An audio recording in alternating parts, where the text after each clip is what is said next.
like that, and as I became more comfortable I just started to learn.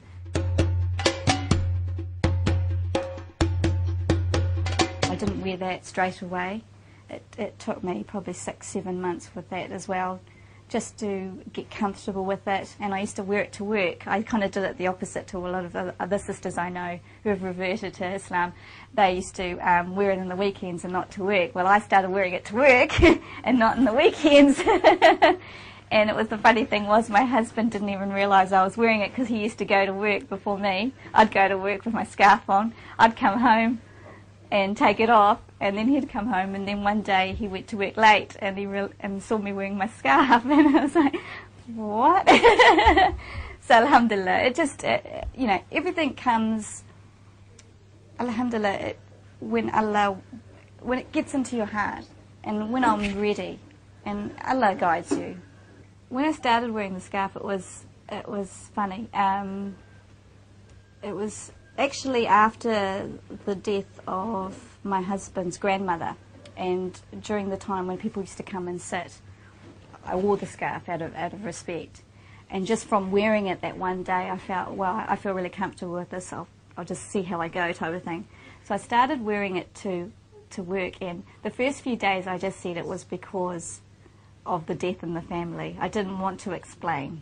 I wasn't quite ready for that yet. And then as I got more comfortable with it, I was wearing it every day.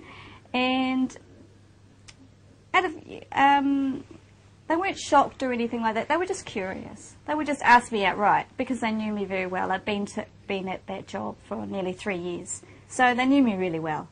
And so they were quite comfortable to come up to me and say, hey, you know, what's that thing on your head?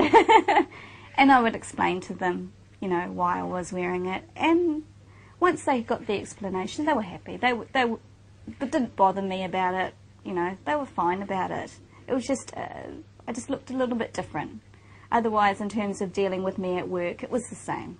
You know, I'd come down to them, yeah, I'd talk the same. Everything was the same, basically. I didn't notice it straight away, but the way they talked to me was a little bit different. Sometimes they wouldn't actually look at me eye to eye. It was like it was showing respect. And I noticed that even more when I went to work. I used to work, from there I went to another job, and I used to work for AFCO at their head office. And it was amazing when I used to go down to the meat plants, and of course I'd never seen a Muslim woman. You know, and just the response from them, they you know, they have 6-foot giant men looking at me, and they would just kind of bow their head. They just couldn't look me in the eye. It was amazing, and it was just, everybody knew who I was because I was the only woman that wore the scarf, so that everybody knew who I was, and it was good. It was great because they'd talk to me on the phone, and then they'd see me, and they were just like, oh, you know, they didn't know what to do.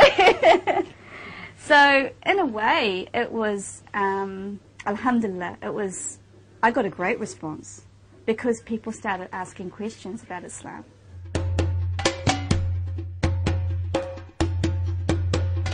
New Zealand can benefit from what we see in Islam, the rights of women. You know, I mean, you go in the motorway, you see these billboards of women, and you just think, they just got no clue, absolutely no idea what they're doing, you know?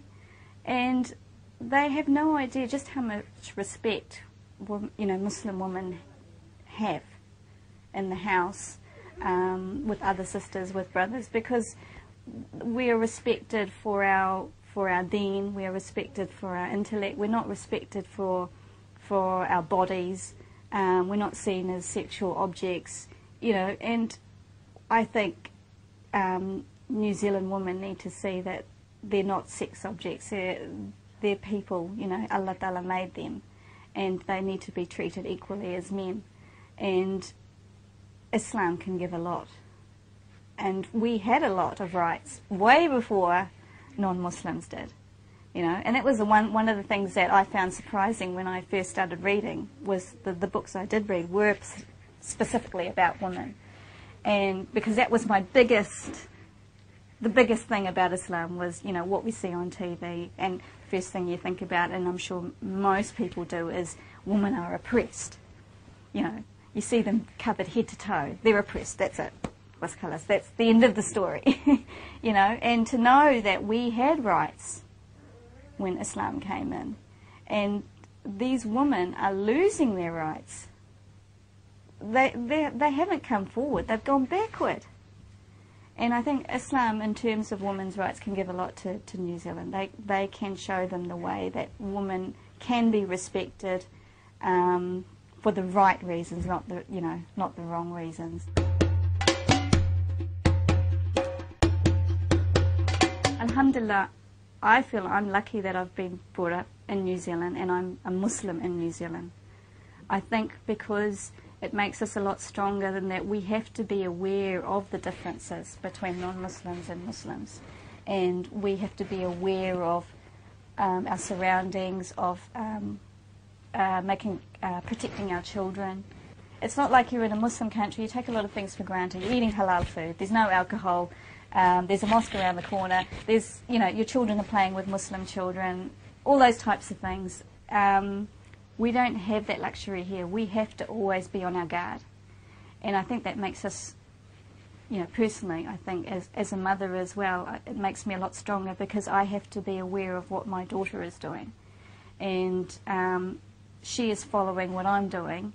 I don't want her to follow the next door neighbour's, the ladies next door or what she's seeing on TV and things like that. So I have to be stronger for them, because they are the next generation and they're in a time when things are really hard for Muslims.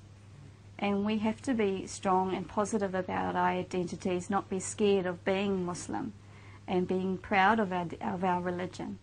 So, alhamdulillah, I'm glad I'm in New Zealand and I'm not in the Middle East, because, we have a harder job, and I think that makes us,